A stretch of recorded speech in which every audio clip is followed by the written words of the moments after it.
육신의 생각을 잠시 내려놓고 영혼의 일을 생각하는 시간을 만들어내는 자가 성경에서 말하는 지혜로운 자입니다.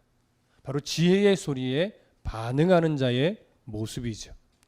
그래서 지금 가던 길을 우리가 사실은 잠시 멈추고 내가 가고 있는, 또 내가 살아가고 있는 이 방향성이 정말 생명의 길 위에 서서 표대를 향해 가고 있는 것인지, 아니면 잠시 곁길로 빠져서 표대를 바라보지 못하고 가고 있는 길인지 우리는 분별해야 합니다. 그래야 오늘 잠언에서 교훈하고 있는 지혜로운 자의 삶을 살아낼 수 있는 것이죠. 이제 솔로몬은 지혜가 주는 유익, 지혜가 주는 가치, 이 부분에 대해서 강조를 하는데 앞에 몇 절은 사실 계속해서 잠언을 통해 들어왔던 내용들이에요. 특별할 것 없어 보이는 내용들입니다. 근데 그 부분들, 특별할 것 없어 보이는 그 부분들이 사실은 우리에게 너무나 중요한 진리의 말씀이라는 것을 우리가 본문을 통해서 확인하게 될 겁니다. 자, 본문을 좀 볼까요? 6절을 먼저 함께 읽겠습니다. 6절 시작.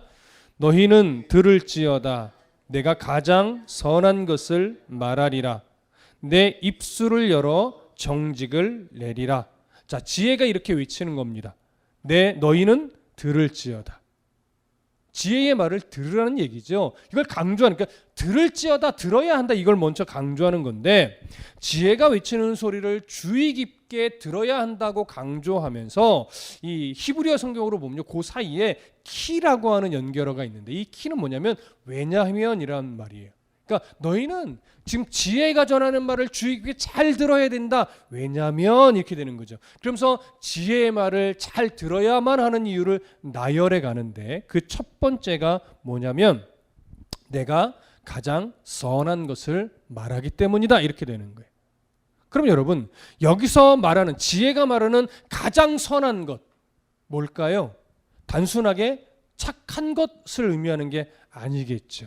지혜가 말하는 가장 선한 것은요, 단어적 의미로는 이런 거예요. 가장 탁월하고 가치가 있는 것, 도덕적으로 가장 고상하고 수준 있는 것, 그런 말을 한다는 얘기인데, 지혜자가 강조하는 선은요, 단순하게 도덕과 윤리적으로 탁월하다는 것이 아니고 하나님이 옳다고 인정하는 차원의 선이에요. 그러니까 우리가 생각하는 도덕과 윤리적인 그 하나님이 말씀하신 선 안에 있는 거죠. 하지만 그것보다 훨씬 더 차원이 높습니다.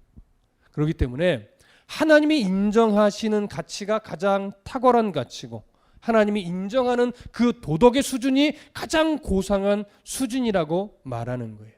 그렇기 때문에 지혜는요, 날마다 곳곳에서 사람들이 많이 모이고 사람들이 가장 많이 지나다니는 그 곳에서 날마다 외치는데, 뭘 외치냐면 하나님의 선, 하나님의 말씀하시는 가장 탁월한 삶의 가치, 이걸 날마다 외치고 있다는 얘기예요. 그러니까 누구든지 들으려고만 하면, 들으려고 귀만 열면 그 하나님의 탁월한 가치가 무엇인지, 하나님은 무엇을 우리에게 선한 것이라고 말씀하시는지 다 들을 수 있다는 얘기예요. 그러면 어디서든 들을 수 있는 말이라고 하면 가벼운 말일까요? 깊이가 별로 없는 말일까요? 지혜자는 그렇게 말하는 것이 아니에요. 어디서나 누구든지 귀만 열면 들을 수 있는 말씀이지만 그 말씀은 너무나 깊은 말씀이고 너무나 고상한 말씀이고 정말 가볍지 않은 그런 하나님의 말씀이라는 거예요. 그런데 문제는 뭐예요? 그 깊이 있는, 그 수준 있는 그러한 하나님의 말씀이 어디서든지 선포되고 있음에도 불구하고 그 수많은 사람들이 들으려 하지 않는다는 얘기예요. 그 말씀, 들려지고 있는 그 말씀을 외면하고 있다는 얘기예요. 여러분, 왜 그럴까요? 왜 그 수많은 사람들이 여전히 들려지고 있고 외쳐지고 있는 그 하나님의 그 말씀, 하나님의 선을 외면할까요? 여전히 나의 만족과 유익을 가장 우선순위에 두고 살아가고 있기 때문입니다. 그것을 이겨내지 못하면요, 들려지고 주변에서 그렇게 외쳐지고 있는 하나님의 그 선을, 그 말씀에 몸과 마음을 내어드릴 수 없어요. 너무나 바쁜 삶을 살아가기 때문에. 이제 지혜자는 또 말합니다. 두 번째로 왜 지혜의 말에 집중해야 되느냐? 자신이 입술을 열어서 정직을 말하기 때문이라는 거예요. 정직. 그럼 여기서 말하는 또 정직은 뭐겠습니까? 단순하게 거짓의 반대 개념으로서의 정직이 아니겠죠. 여기서 말하는 정직은요, 하나님의 성품으로서의 정직을 말하는 것인데, 하나님의 온전하신 또 하나님의 공의로우신 그런 정직을 말하는 거예요. 그러니까 하나님의 성품에 입각한 정직이죠. 따라서 지혜가 외치는 소리를 주의 깊게 잘 듣고 순종하게 되면 점차 우리의 모습이 하나님의 성품을 닮아가게 된다는 의미가 이 안에 담겨 있습니다. 어떻게 보면 우린 지금 지극히 당연한 말을 하고 있어요. 자, 이제 7절을 함께 볼까요? 7절 함께 읽습니다. 시작. 내 입은 진리를 말하며 내 입술은 악을 미워하느니라. 자, 지혜자가 세 번째로 자신의 말에 귀를 기울여야 하는 이유로 제시하는 건 이거예요. 자신이 진리를 말하기 때문이라는 거죠. 그럼 여기 언급되는 진리는 뭘까요? 악이 조금도 섞이지 않은 아주 순전한 진리를 말하는 거예요. 영원히 변하지 않는 진리를 말하는 거죠. 그렇기 때문에 이 진리는 하나님 성품에도 부합한 건데, 지혜는요, 하나님의 그 성품에 합당한 악이 조금도 없는 영원히 변하지 않는 그 순전한 진리, 이것을 선포하고 있기 때문에 그 지혜자가 말하는 이 말에 우리가 귀를 기울여야만 한다라고 강조해요. 이것 또한 너무나 당연한 말입니다. 네 번째로 또 강조하는 건 뭐예요? 내 입술은 악을 미워하기 때문이라는 거예요. 그러니까 하나님이 무엇을 싫어하는지, 하나님이 무엇을 악이라고 규정하는지 그걸 외친다는 얘기예요. 그러니까 그 지혜자의 말을 잘 귀담아 듣게 되면 무엇이 분별이 돼요? 아, 이게 하나님이 싫어하는 거구나. 이건 악이구나. 하나님 앞에서 나는 이것이 악인 줄 잘 몰랐었는데 이제 보니 이것도 하나님 앞에서 악한 것이구나. 이걸 깨닫게 되는 거예요. 그러니까 지혜자의 말을 잘 새겨서 들으면 악한 말과 행실을 끊어낼 수 있게 되는 거죠. 그렇게 악한 행실과 악한 말에서 우리가 벗어나게 되면 점차 우리의 모습이 주님을 닮아가게 될 겁니다. 이것 또한 너무나 당연한 말이에요. 여러분, 이 네 가지의 강조점들 우리가 몰라서 못하는 내용들이 아니죠. 너무나 잘 알고 있지만, 그것이 지당하다는 걸 알고 있지만 이상하게 잘 안 되는 내용들이에요. 또 하나 볼까요? 8절 함께 봅니다. 8절 시작. 내 입의 말은 다 의로운즉 그 가운데에 굽은 것과 패역한 것이 없나니. 자, 지혜자가 말합니다. 내 입에서 나가는 모든 말은 다 의로운 것이라고. 의롭다라고 하는 것은 당연히 하나님의 마음에 합한 것이라는 것이 되겠죠. 그래서 내 말이 의롭다라고 하는 것을 부연해서 이렇게 설명해요. 그 가운데에 굽은 것과 패역한 것이 없다. 그럼 굽은 것과 패역한 것이 없다는 게 뭘까요? 지혜자가 하는 말은요, 누군가를 곤경에 빠뜨리기 위해서 하는 말이 아니다라고 하는 거예요. 누군가를 진리에서 벗어나게 만드는 그런 말이 아니라는 거예요. 그러니까 결국 이 말은 다르게 말하면 지혜자가 전하는 그 하나님의 의로운 말은요, 누군가를 더 진실하게 살도록 도울 수 있는 말이 되고, 누군가를 더 유익하게 만들고 덕이 되게 만드는 이런 말이지, 누군가에게 상처 주기 위해서 하는 말이 아니고 누군가를 가슴 아프게 만드는 그런 말이 아니란 얘기예요. 그러니까 우리가 믿음의 삶을 산다는 것은요, 그리고 그리스도인답게 말한다는 것은 언제나 우리를 통해서 사랑과 친절과 온유와 이런 덕스러움이 나눠지게 돼 있어요. 근데 우리도 사람이잖아요. 목회자도 사람이잖아요. 그러니까 이런 하나님의 마음을 놓치고 순간 감정에 휘말릴 때가 있어요. 그럼 그 감정에 휘말리면 여지없이 누군가의 마음에 상처를 주고 공격성 있는 말을 하게 돼요. 그렇죠? 이 부분 또한 우리가 몰라서 못하는 것이 아니에요.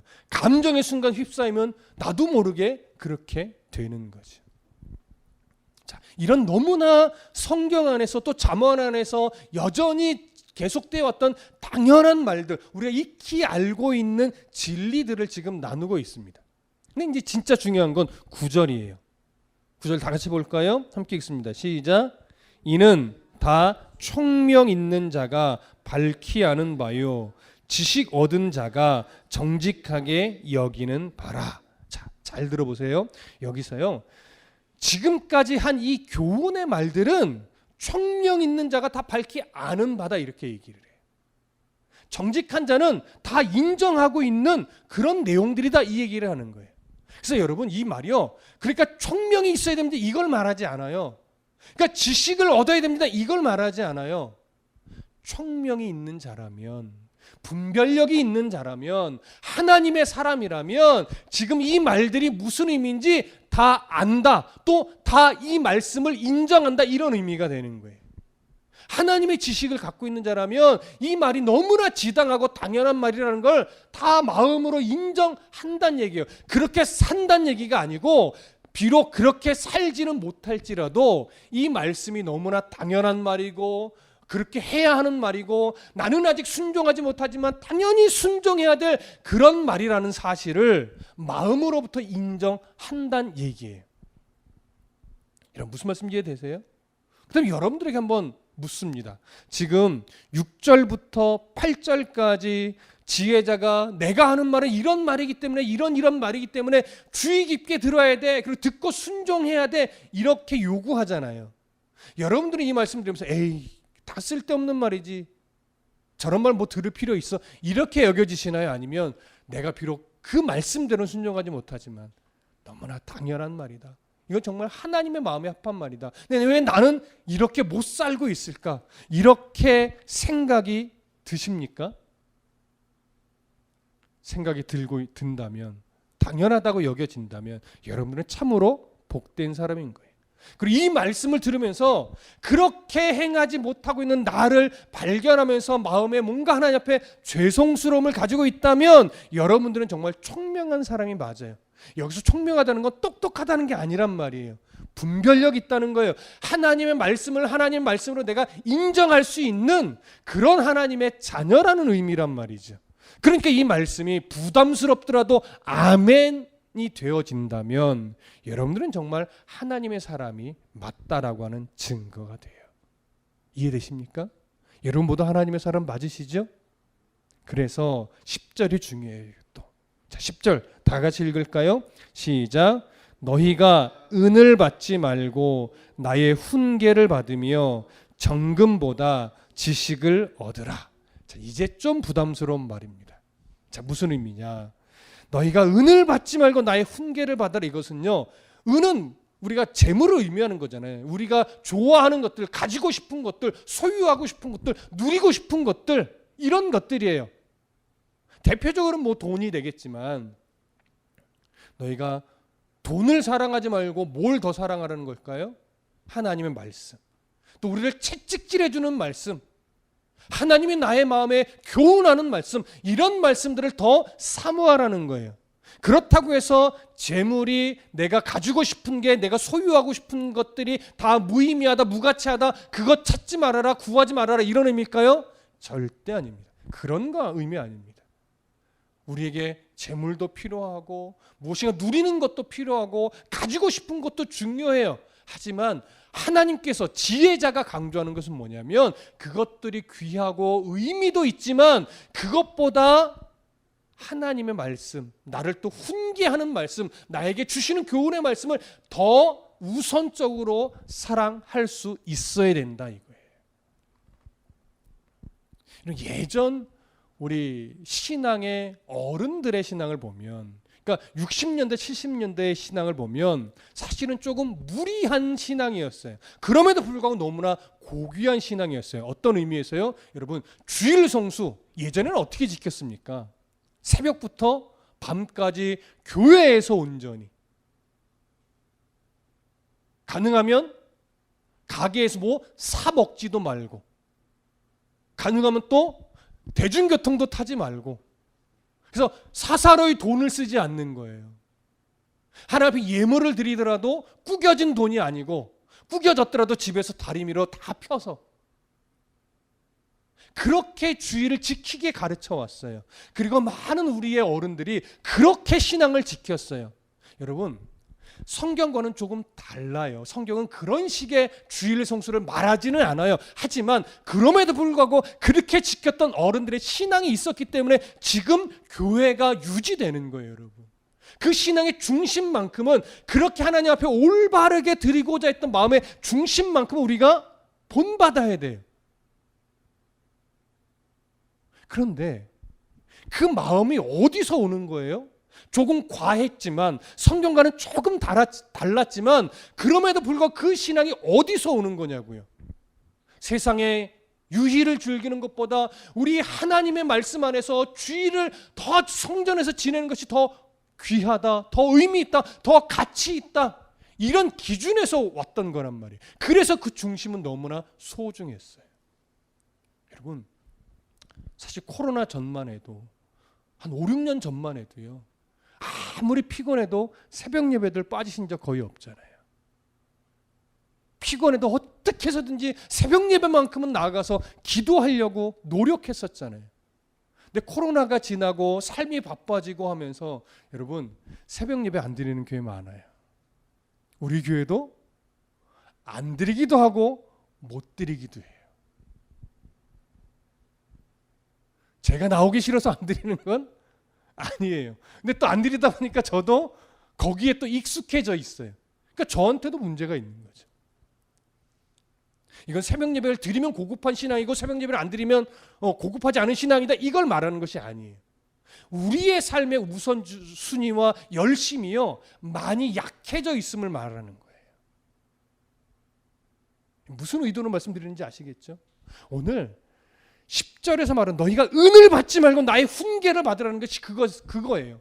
하나님을 사랑하고 하나님의 말씀을 사랑하고 하나님의 말씀이 없으면 안 된다라고 하는 이 삶의 중심이 자꾸 무엇에 밀리냐면, 재물에 밀리고 내 상황에 밀리고 내 걱정에 밀리고, 그러다 보니까 자꾸 뒷전으로 밀려가는 거예요. 그러다 보니까 간신히 내 신앙의 줄기만 놓치지 않고 살아가는 정도에 머물러 있는 거예요. 너무나 많은 이들이 그래요. 근데 오늘 그런 우리들의 마음에 다시 한번 잠언의 말씀은요, 경종을 울리는 거예요. 예배를 몇 번 나오냐, 이걸 말하는 것이 아니에요. 정말로 너의 삶 속에, 너의 인생 속에 하나님의 나라와 하나님이 우리에게 주신 말씀의 그 교훈이 정말 인생의 가장 소중한 가치로, 우선순위의 가치로 자리를 차지하고 있느냐, 이걸 묻는 거예요. 주일에 청년들하고 성경 공부를 하면서 이런 이야기를 나눴어요. 우리들의 신앙의 수준을 보자. 매주 드리는 주일의 예배인데, 그리고 직장에서도 뭐 토요일 주일은 대부분이 쉬니까, 특별한 직업 외에는 대부분 쉬니까 주일에 나오는 일에 전혀 어려움이 없는데, 뜬금맞게 사장이 이렇게 말하는 거예요. 안 나와도 상관은 없는데 너무나 자기한테는 중요한 일이니 일요일 11시부터 3시까지 4시간만 와서 일을 해주면 100만 원을 줄게. 굉장히 유치한 예죠. 정말 유치뽕짝인 예예요. 근데 그런 얘기를 들었어요. 안 나와도 상관은 없어. 너한테 피해가 안 가. 그런데 4시간만 그 시간에 와서 해주면 100만 원 현찰로 줄게.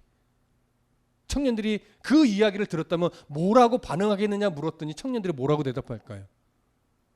한 주만 빠지면 되는 거니까. 아니, 늘 나오는데 한 주만 빠지는 거잖아요. 누가 뭐라 하겠어요? 죄송합니다 하고 4시간만 일하면 100만 원이 생기는데. 여러분, 누구도 손가락질은 안 할 겁니다.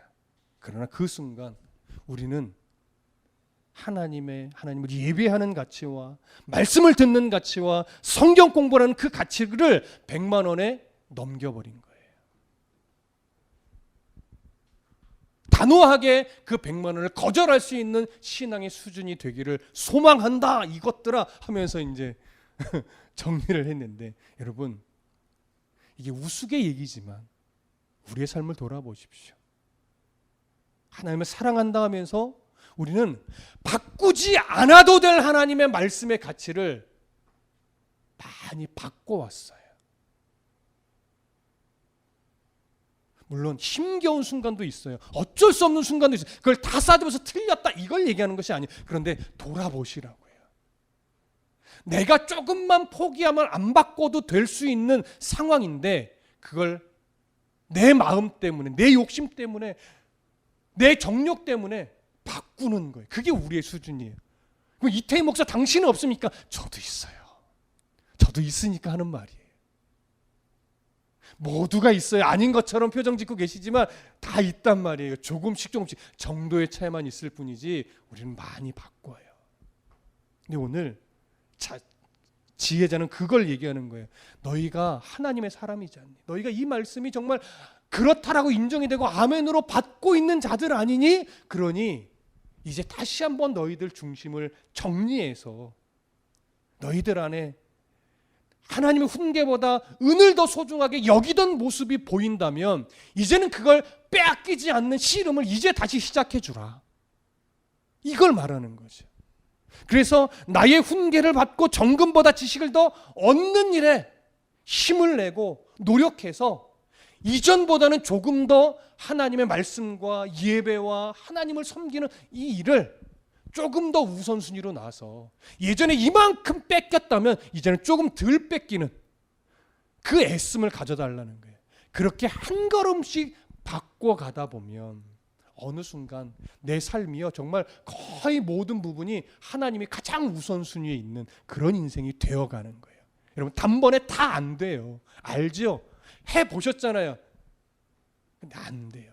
그러니 단번에 다 바꾸리라 이런 무모한 결단보다는요 하나씩 내가 바꿔가리라. 하나씩 조금씩 하나님을 우선순위에 두고 말씀을 우선순위에 두고 내가 한 단계씩 바꿔내리라. 그렇게 가시면 돼요. 그럼 하나님이요 그 걸음을 기뻐하시면서 때로는 도우셔요. 그러다 보니까 더딘 것 같은데 어느 순간 정말 몇 걸음씩 가 있는 모습을 발견하기도 하는 거예요. 그래 너무 낙심하지 마십시오. 너무 자책하지도 마십시오. 하나님이 지금 그 모습 그대를 너무나 사랑하십니다. 사랑하기 때문에 내 사랑하는 자녀야. 이걸 너희가 인정하고 있으니 이제 이 말씀을 아멘으로 받고 한 걸음만 더 주님 앞으로 가까이 다가와 주지 않겠니? 오늘 그걸 요구하는 거예요. 무모한 10걸음을 요구하는 것이 아니고요. 오늘 한 걸음만 더. 지금 그렇게 우리를 부르시는 겁니다. 그래서 여러분 11절 다 같이 볼까요? 11절 함께 읽습니다. 시작. 대저 지혜는 진주보다 나음으로 원하는 모든 것을 이에 비교할 수 없음이니라. 여기서 말하는 진주는 뭡니까? 세상에서 좋다라고 여겨지는 그 모든 것들을 다 말해요. 내가 막 가지고 싶은 그 모든 것들을 말하는 거예요. 근데 그것이 귀한 것은 맞지만 그것이 무엇보다 더 좋을 수는 없다? 지혜보다 좋을 수는 없다. 그런데도 왜 자꾸 그 세상에 내가 가지고 싶은 것에 더 마음을 빼앗기느냐? 이 지혜의 가치, 하나님의 말씀의 가치, 예배의 가치를 아직 머리로는 알지만 가슴으로 깊이 느끼지 못해서 그렇다는 거예요. 예수님이요. 그래서 이런 지혜의 가치, 말씀, 예배의 가치를 정확하게 알려주시려고 우리에게 비유로 얘기하셨던 것이 뭐예요? 바로 밭에 감추어진 보화 이야기잖아요. 너무나 잘 아는 이야기죠. 마태복음 13장 44절에 보면 딱 한 절 나와 있어요. 천국은 마치 감추인 보화와 같으니 사람이 이를 발견한 후 숨겨두고 기뻐하며 돌아가서 자기의 소유를 다 팔아 그 밭을 사느니라. 조금 이 구절의 의미를 조금 바르게 이해해 볼까요? 여러분, 이 내용은 기본적으로 어떤 사람이 밭을 임대해서 농사를 짓는 거예요. 농사를 짓다가 땅을 이렇게 파는데 뭔가 툭 걸려요. 뭐지? 하고서 좀 깊이 파봤는데 거기에 보화가 담긴 그릇인데 보화가 담긴 뭐라고 말해야 돼요? 박스 맞나? 보물함, 보석함이 발견이 된 거예요. 그럼 우리 생각 같으면 그냥 가져가면 되잖아요. 아무한테도 말을 안 하고 내가 가져가면 되잖아요. 근데 당신 그러면 안 돼요. 다시 넣고 흙으로 다시 다 덮어요. 아무것도 없었던 자리처럼 다시 다 덮어놓는 거예요. 그리고 이 사람이 가서 자기의 있는 것 없는 것 다 팔아서 그 밭을 도로 자기가 사는 거예요. 임대했던 밭을 다 팔아, 집도 팔고 다 팔아서 그 밭을 사는 거죠. 왜 이런 상황이냐? 이 당시 유대 문화 속에서는요, 어떤 풍습이 있었냐면 그 땅의 소유주가 그 땅 속에 있는 모든 것을 소유권을 갖고 있어요. 그래서 나중에 그 땅에서 나온 거야, 그럼 다시 내놔 하면 다 돌려줘야 되는 거예요. 그럼 왜 그 밭의 땅 속에 보석함이 있느냐? 이 유대 당시에는요, 은행이란 제도가 없었던 시대예요. 그러니까 금은 보화가 있으면 아무도 못 찾는 곳에 잘 감춰둬야 돼요. 그래서 금고가 있던 시대도 아니잖아요. 그러다 보니까 자기만 아는 비밀의 장소에 감추어 두거나 자기만 아는 위치에 땅을 파서 숨겨두는 거예요. 필요하면 몰래 가서 땅을 파서 꺼내오고 또 필요하면 갖다가 또 집어 넣어놓고 흙을 덮어서 아무도 모르게 감쪽같이 해놓는 거죠. 근데 이제 문제가 뭐냐면 여행을 갔다가 이 사람이 못 돌아오는 상황이 생기거나 갑자기 뭐 심장마비 같은 상황으로 죽거나 하면 보석이 있는지 없는지도 잘 모르고 어디에 있는지도 모르는 거예요. 그런 상황에 누군가 우연히 이제 땅을 또 사게 되잖아요. 그럼 다른 사람이 밭이었으니까 이 밭에 뭐가 있는지 없는지 알아요? 몰라요. 그렇다고 혹시 여기에 뭐가 있을까 하고 뭐 다 파볼 수 있는 것도 아니죠. 그렇게 얕게 파지는 않는단 말이에요. 자, 그런 상황들이 있었기 때문에 우연히 어딘가를 파다가 보석함들이 종종 발견되기도 하는 상황인 거죠. 그래서 오늘 이 밭에 임대해서 밭을 갈던 이 사람이 그런 식의 보석을 발견한 거예요. 중요한 건 이 밭의 주인도 이 보석함이 있는지 없는지 모르는 상황인 거죠.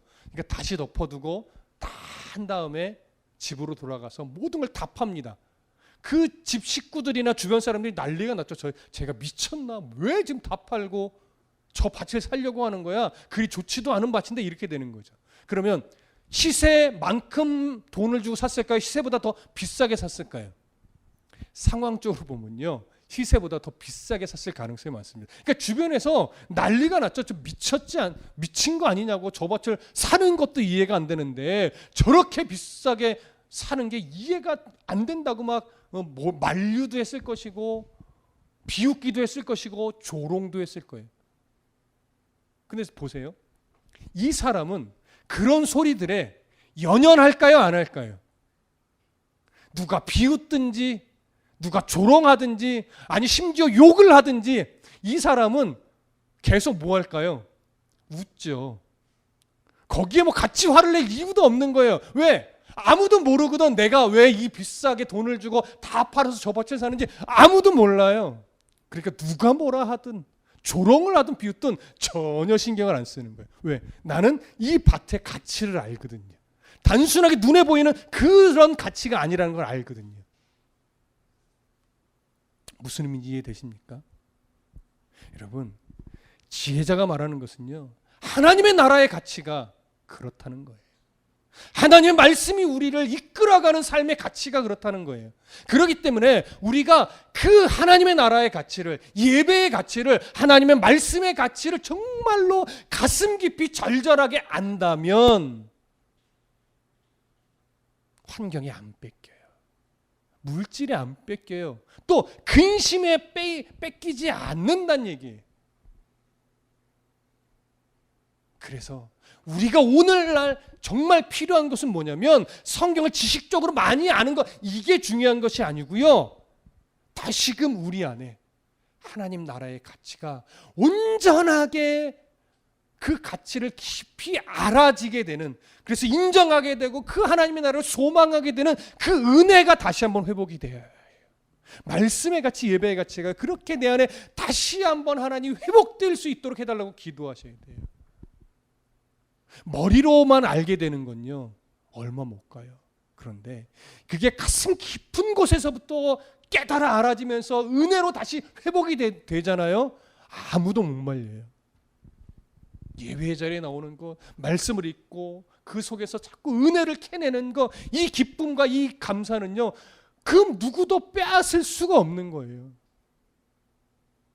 여러분, 밤에 잠 안 오면 힘들잖아요. 제가 참 좋아하는 권사님은요, 밤에 잠이 안 오면요 별로 고민 안 해요. 그냥 펴서 성경 읽는데요. 왜? 그 기쁨을 아니까. 꼭 잠 좀 못 자면 어때요? 성경 보다가 잠 오면 그때 자면 되지. 여러분, 물론 다 그럴 수 있다는 얘기는 아니에요. 그러니까 왜 잠이 안 오지? 막 이렇게 고민하는 시간에 차라리 그래, 하나님 성경 보라 하시는구나 하고 잠 안 오면 그냥 성경 본다고 말씀을 하세요. 하나님의 말씀을 사모하는 기쁨이 있으면요, 틈만 나면 듣는 거예요. 틈만 나면 보는 거예요. 일할 시간은 일하는 거예요. 열심히 일해야죠. 열심히 일하는데 또 틈 나면 보는 거예요. 뭔가 일이 좀 빵꾸 났어. 스트레스 안 받아요. 하나님이 나한테 성경 읽으라고 하시는구나. 읽고 들으면 또 되는 거예요. 여러분, 하나님은요, 우리를 그렇게 외면하시는 분이 아니란 말이죠. 연단은 하셔요. 훈련은 하셔요. 왜? 물질에 매여 살지 않게 하려고, 세상에 끌려다니지 않게 하려고 조금 힘들게 연단은 시키시지만 절대 우리를 외면하거나 버려두시는 분이 아닙니다. 우리가 그런 하나님이니까 믿는 거잖아요. 그런 하나님이 아니면 여러분, 이 시간 예배 나올 이유가 없어요. 특히 다드림교회 나올 필요, 다드림교회는 여러분 듣기 좋은 소리 해주는 설교를 안 한단 말이에요. 그러니까 여러분, 우리가 그런 하나님을 믿는 사람들이니까 이제는 그 믿음에 합당하게 우리의 삶을 조금씩 하나님 앞에 내어드리는 이 씨름을 하셔야 합니다. 하나님은 그걸 우리에게 원하시는 거예요. 그러니 다시 한번 오늘 이 말씀을 통해서 내 안에 하나님 나라의 가치를 머리로는 알고 있는데 가슴으로 내가 많이 식어져 있었구나. 하나님, 그걸 회복시켜 주시옵소서 기도하고, 하나님, 이 말씀의 가치, 이 꿀송이보다 달다고 하는 그 말씀을 내가 예전에는 알았는데 또 많이 잊어버렸구나. 하나님, 다시금 그 꿀송이보다 달다는 하나님의 말씀의 의미를 가슴 깊이 느끼고 회복할 수 있도록 도와주십시오. 그래야 내가 더 말씀 앞으로 나아가죠. 이런 사모함이 저와 여러분들의 삶에 회복되어져서 오늘 지혜는 진주보다 낫다는 이 말씀이 가슴으로 인정되어져서 이제는 말씀과 함께 동행하며 예배하며 그 기쁨을 누릴 수 있는 그런 성도의 삶이 되시기를 간절히 소망하고 축복합니다. 기도하겠습니다.